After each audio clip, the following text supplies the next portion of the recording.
I still think that the Afghanistan. We didn't talk much about the Afghanistan bombing. I think there's a lot more. We'll get into that. We've got someone who calls herself to the right of Attila the Hun coming on. So we'll and I hope she doesn't mind that I quoted her. But yes, far more attractive. But it's I got to do a shout out while we're bringing our next guest on to a piece we have on Bold.Global about Judy Miller, which everyone knows about Judy Miller. If you don't, Google her. She was in jail for I think 90, 80 days to protect her sources. She is very well versed in Middle East policy. We had a great interview with her by Grace King, who is one of our interns, and today's her last day. Thank you, Grace. But Judy Miller said that she thinks that the Syrian strikes were long overdue. And I think there are a lot of actually Democrats who might agree. I know that Nancy Pelosi came out and said that the strikes were basically justified. But at the same time, a lot of congressional Democrats are saying, okay, we'll give you that one, but if you want to do anything more, you got to come to us and get authorization. So I think there are also Republicans who are saying that too, in fairness, yes, that you need to come and get authorization. So let's bring in a far more attractive than Attila the Hun. Morgan Ortagus. I'm chewing my tongue today. Morgan Ortagus is back with us. She's a foreign affairs analyst. Natasha Bertrand, a senior reporter at the Business Insider. Thank you both for being here today. Happy Easter and Passover. Yes. So great to talk about bombing right during the Holy Week. Right. At any time, really. But this week has been a very devout week for some people, for many people around the world, but it's also been a hot mess. Your thoughts, Morgan, on the whole week in general. I can't pick one. Afghanistan, Syria, North Korea, Russia. China. Biggest story for you this week, and how you feel about how our country is positioned right now. It's hard to narrow down the biggest story with so much going on. I think Afghanistan is a big story for me because I just came back from Kabul. I was there last week. I'm on the board of the Friends of the American University of Afghanistan, which is the only place for the most part where women can get a higher education in Afghanistan. There's a few other places, but a lot of times they're harassed. So it's a safe space for women. So being in Kabul, it's always interesting because and I was last there, I think, in 2012. So you always hear, on the news, you get a vision of what's going on in the country, and clearly it's different once you're there. Kabul's actually a really bustling city. It's dangerous, definitely dangerous. But the people there know that it's a binary choice, right? It's the Taliban or it's the people who want peace, and who don't want to live under that sort of rule. There is no, containment is sort of this philosophy that we talk about in Washington and that we debate in universities and higher institutions, which means nothing if you're on the ground and if you're being attacked for trying to start your own business as a woman, for example, or if you're being attacked because you sent your daughter to middle school to get educated. So the reason why the news out of Afghanistan is, the bomb the Moab that we've been talking about is important is because, I'm also, I served in Iraq as a civilian in 2007 and worked on Iraq for many years.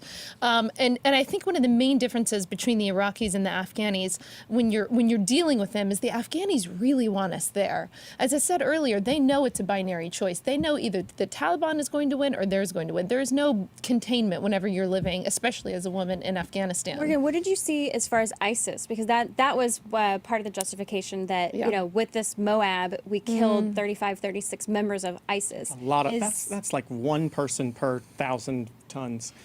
I mean, was it effective? Was it an effective attack? But I think the attack was more than just that. It was a signal. It was notice. It was saying North Korea, Russia, China. There's a new boss in town. I think it was far more than just that. But I want to know about ISIS in terms of, is ISIS starting to spread to Afghanistan? Because it's, Syria, it's Iraq. That's where you think of their kind of expanse right now. So according to what is in the open source, right, what everyone has access to it through various media reports and think tank institutions, et cetera, the answer is yes, right? So it's not, I don't think as of yet, knock on wood, you're not seeing, ISIL, ISIS, whatever you want to call it, aligned in, in the main areas in Kabul. The major problem that you're going to have in fighting any sort of insurgency in Afghanistan Afghanistan is that the Pakistanis, our supposed allies, who we've given $1 billion in aid to, who have a nuclear weapon, Who held on to Osama bin Laden for a decade? they still have safe havens for the Taliban, and of course, it's troubling, very troubling to see ISIS teaming up with the Taliban. But that's what they're going to do whenever there's an open space. They're also a nuclear-armed country, which I think is worth Exactly. noting. Absolutely. Natasha, we got a question here from Melissa Pollock, which I think is, it's quite a good one I ask you. She asked, do you think that increased military activity, especially the bombing, is going to lead to more terrorist attacks in this country? That's definitely a good question. I mean, my immediate reaction to that strike yesterday was, how is ISIS going to retaliate for this? Every expert that I've spoken to has said that it was an appropriate act to take to try to, eliminate or deter ISIS in Afghanistan, because they do have a growing presence there. You have the Khorasan group that's kind of rearing its head recently. But at the same time, obviously the threat of retaliation in Europe and even within the Middle East is definitely there. Are they equipped to respond quickly? They're not necessarily the same type of military force as we are, obviously, and a lot of the attacks that we have seen perpetrated in the name of ISIS have been long-planned attacks. Are they in a position to respond that quickly? Currently, I would say no. They have been degraded quite a bit. Over the last year especially, but that being said, they have the capability and the ability to regroup and launch attacks elsewhere. I think so. Maybe just a caveat to that: for ISIS, it's pretty easy to do and cheap. It's inexpensive for them to do an attack. So they're very busy and mired down right now in Syria and Iraq. Clearly, we have a massive effort, ongoing in Mosul. But when you look at how this is something that we've been all worried about since 9/11, right? Whether it's Al Qaeda or ISIS or whatever terrorist group, if they want to, have a homegrown, inspired person who gets access to a weapon and runs into a train station or runs into the middle of Paris and gunning down people, right? That's cheap and inexpensive. As long as that person is inspired by ISIS through their online propaganda, which is unfortunately incredibly sophisticated, they will, they can sort of do those lone wolf attacks, which would give them more ability than sort of like a protracted campaign against our military. We need a 4-hour show today because there's so many things to ask about. But I want to move on to North Korea because, Carrie, we talked about your number one story. I don't know what mine would be, but I do think for me, there is a concern about North Korea. We had a comment online a minute ago, and it got deleted somehow. About someone asked how much we needed to worry about North Korea launching a bomb our direction. I think that we recognize they don't have the capability to do that right now, but they certainly do have the capability to launch one in the direction of South Korea, which then wouldn't even start the Korean War again because it never actually ended. So it would certainly get us back into a war. Our last guest talked about how she felt that North Korea was really just trying to get attention. Do you think that's the case? Do you think we need to worry about that country just as much? Well, I think that, the fact that we dropped this bomb in Afghanistan yesterday wasn't an accident. I mean, it wasn't, it was timed well because the U.S. administration has information to suggest that the North Koreans are going to test another missile this weekend. Happy Easter. Yeah, Right? Happy Easter. Hey, protecting Christians who got slaughtered in Egypt last week. Exactly. Yeah. I mean, do you think that, we talk a lot about, everybody's talked about red lines. Nobody, General Mattis refuses to use the term red line, but we certainly That's probably a good choice. had said, using chemical weapons is not something we're going to tolerate. That sounds like a red line to me. Is testing a nuclear weapon a red line? Is there something in North Korea that we should look at? But if they do it again when we've told them to stop, right? Is there something we should look at in North Korea as a red line? Well, especially with the anniversary, the birthday of the founder of the despot regime is coming up, and they say that they might do some extraordinary display of their military force prowess. Is that likely? I mean, are you worried about that? As you're in the Naval Reserves. I am, yeah. I would be very surprised if they didn't test something, right? Because they've upped the ante with all of the rhetoric, and it's. there's no good solutions, right, in North Korea. I think that I thought it was very interesting, the dynamic, from President Trump and the Chinese premier coming out of those meetings. President Trump had said, essentially, I'm paraphrasing, that this was a lot more complicated than he realized, which, to be fair, I think it is to most people. You sort of, assume that China has the leverage over North Korea, but the Chinese, the South Koreans, I mean, everyone's worried of sort of this mass influx of people. Here's the problem, whether it's North Korea, whether it's Iran, whether it's any state in the world that wants a nuclear weapon and is desperate to get one.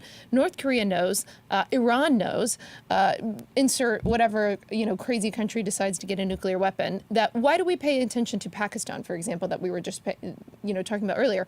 We pay attention to Pakistan because we have to, right? Because they're a nuclear armed state who can threaten our ally in India and the broader region. They're a nuisance, but we have to pay attention to them because of the nuclear weapon.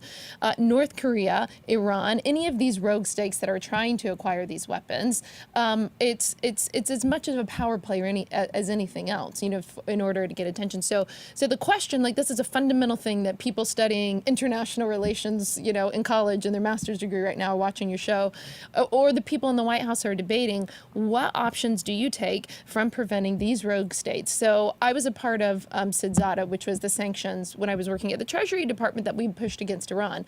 Those are to try to get Iran to the negotiating table. I think at this point, most of the Obama administration people would admit that it was delaying the bomb, right? Maybe by 10 years. They know that they're going to eventually get that. So therefore, ergo, what is the option, even after sanctions, that you push them heavily on Iran and North Korea? How do you still prevent them from getting it? It's not a pleasant option, right? Natasha, is a preemptive strike an appropriate response? It may not be the answer, but is it a good idea? So I would just caveat that and say that many administration officials are pushing back against that report that the U.S. is planning a preemptive strike on North Korea. That seems very unlikely. I think that what we have to watch is how the U.S. responds to this test that North Korea will inevitably carry out. I think that how Donald Trump chooses to respond to that will kind of set the tone for his. Well, and to relate to that, Natasha, so we have a couple of comments. Joanne Lopez says, who exactly is the new boss in town? Donald Trump is golfing and somebody else is giving orders to drop bombs. Kathy Malamet says, he blows in the direction of whoever has his ear at the moment. You can kind of get a sense of who our viewers are. Well, at least, right now, the ones who comment. Balance, the ones who comment. Yeah, the ones who are awake and alive and angry this morning. But what's your sense in your reporting in terms of the decision-making process within the White House? Is Donald Trump just really listening to the generals at this point? Is it Secretary Tillerson? I mean, who has his ear? How does he make his decisions, or is it just him? I think that he's given the military a pretty broad purview to make its own decisions. I think that right now McMaster definitely has his ear. He respects him a lot. Tillerson, no one really knows what Tillerson's up to right now. He's kind of been marginalized ever since I totally disagree with that. In fact, I think this was Tillerson's coming out week. I mean, what he did with Sergei Lavrov and that press conference, I mean, Sergei Lavrov looked on the ropes in a way in which I've never seen Secretary Kerry do that in the 4 years that he was Secretary of State. I thought this was a defining moment for Secretary Tillerson, and anybody who has worked in foreign policy and pays close attention to it knows how significant that meeting with Lavrov was. Tough language, and I think that press conference spoke volumes to me. I actually think that this was his pivotal moment of the administration. He's a different guy. He's an engineer, unlike everyone else in Washington who loves to go on television, me included. Pointing arrows here. Everyone else seeks the limelight in Washington. I mean, half the White House is linking press stories, positive press stories about themselves. I have to say, he's a different guy. I thought it was. As a former member of the DC press corps, I thought it was hilarious how so worked up they got that Secretary Tillerson only wanted one reporter with him when he was traveling, because it's like, he's not you guys aren't breaking news. You're reporting what he had for lunch. You're there in the room for like 15 minutes while everyone shakes hands, and then they usher you out. You're not winning a Pulitzer. You're just wanting a junket to go over to whatever country. I think it's more the signal that it sent, that he didn't want the press pool with him. There were just questions about why he wouldn't want this protective press pool around him. And I would say I totally agree that this was Tillerson's coming out week. He was very, very strong and aggressive with Russia. He said what needed to be said. That being said, I don't necessarily think that he serves at the pleasure of the president. I don't necessarily think that it was his.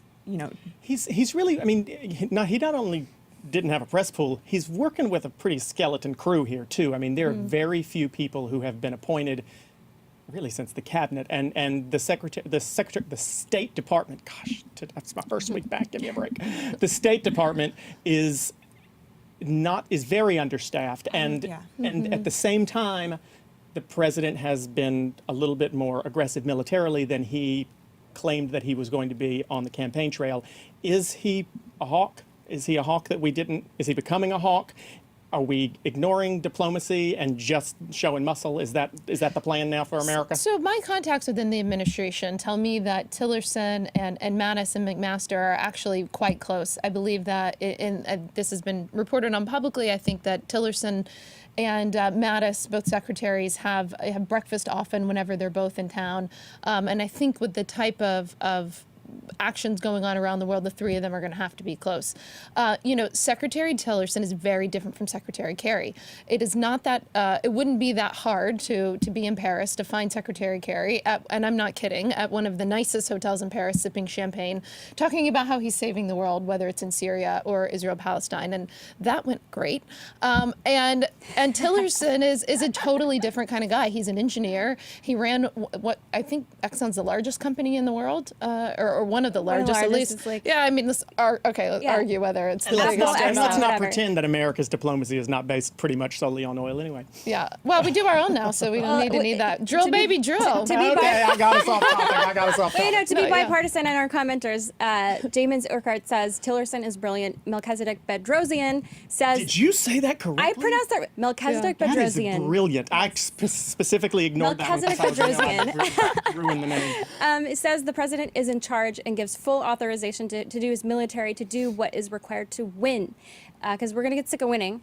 But there's a question here from Periscope, from Scaped, who says the Syria and Afghanistan bombing seem like tactics, not part of a coherent strategy for the U.S. So what's your take on that? Morgan, you worked with John McCain, who is a war hero. Do you think these are just kind of one-offs, or do you I think... wish I worked for John McCain. I never have, but I think he's you worked amazing. with him, with your math pack. He's great. Yes, he launched our Veterans Coalition for MAVPAC. That's so the person who wrote that in on Periscope, I think that's fair. That is a tactic and not a strategy. And I think that it's, what are we, 80 days in? So I think that the president and his team are still very clearly formulating what their policy will be towards Syria and Afghanistan.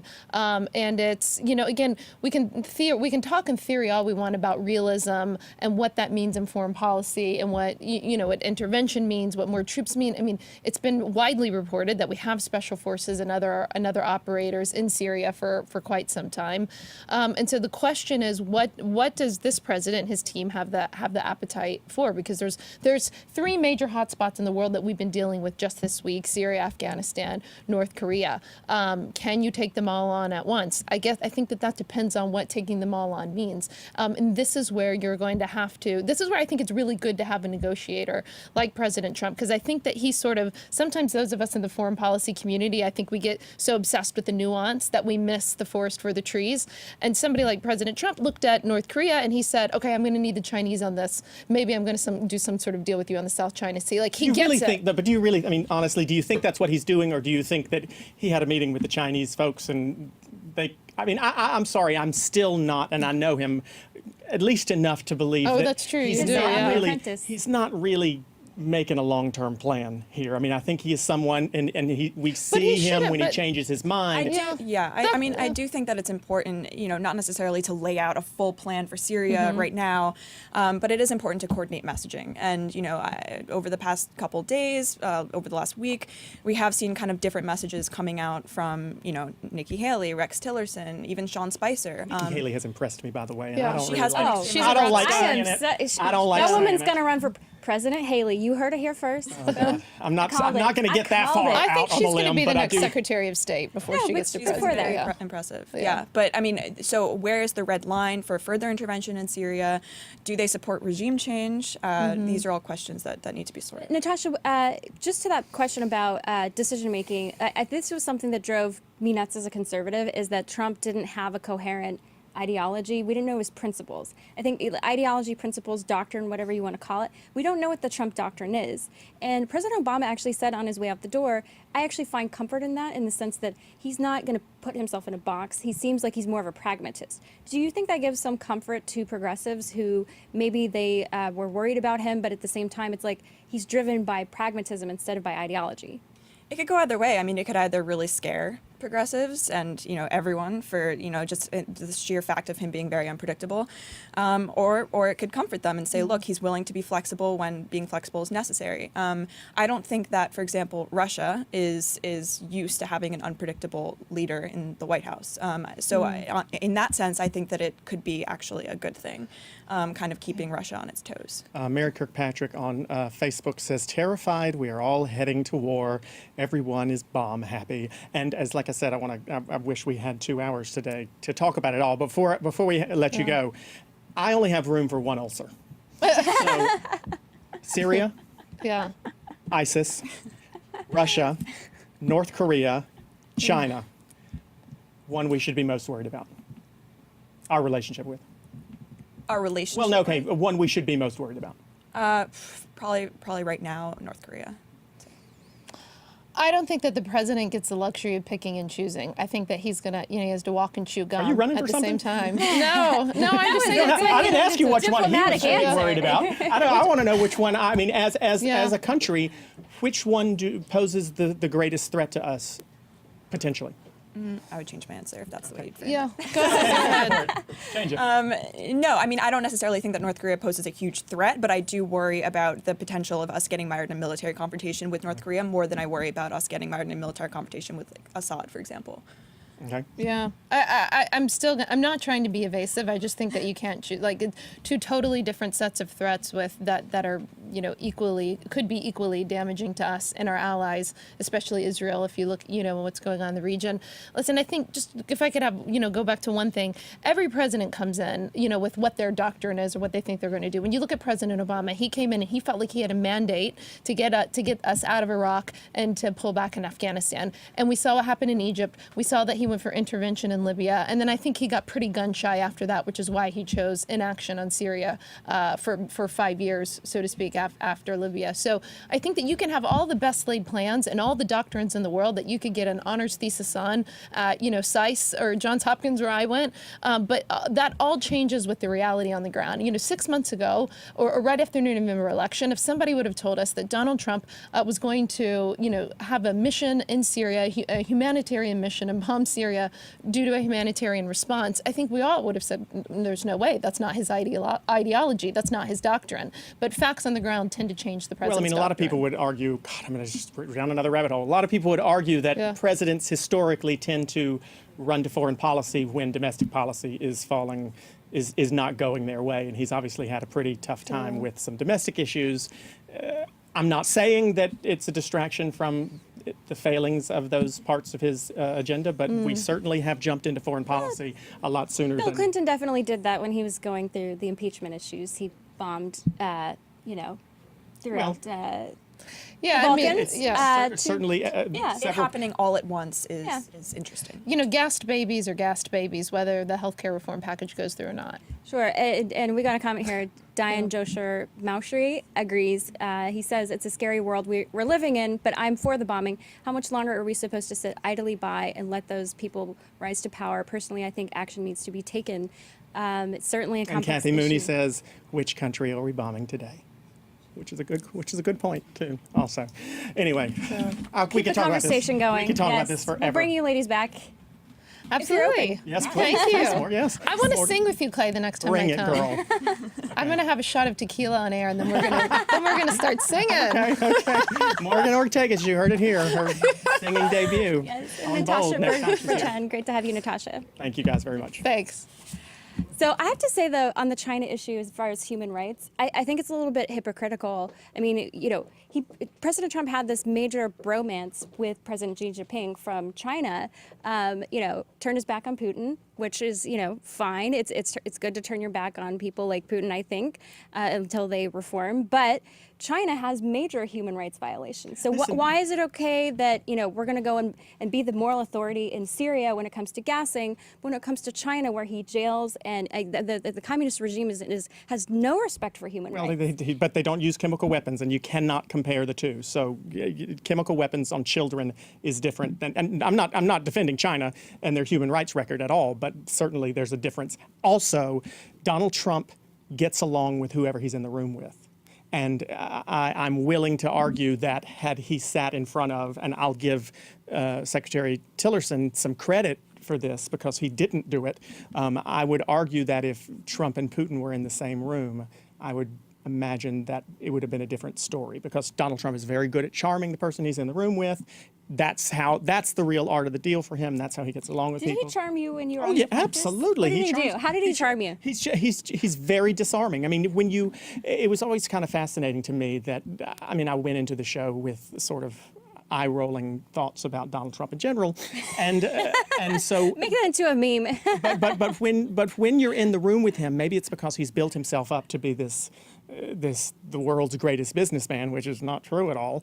But when you're in it was amazing. No one told people to call him Mr. Trump, but people just did call him Mr. Trump kind of naturally. When you're in his presence, you feel like there is someone. He's very alpha, very, very, very, very I noticed alpha. Hillary Clinton but- would always call him Donald. Well, on purpose, because Always. he On hates it. I purpose, mean, of Victoria course. Gotti got fired from Apprentice because she wouldn't call him Mr. Trump.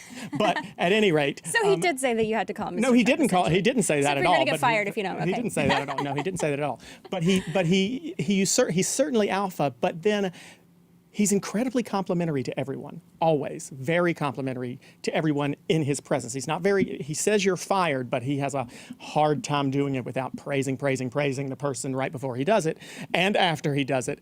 And honestly, when you're in the presence of somebody who has that much control over the room and space, and then they start complimenting you, you kind of feel good about yourself, right? So he's charming, he's disarming, he's very gracious when you're in his presence, and I'm sure that happened with the president of China.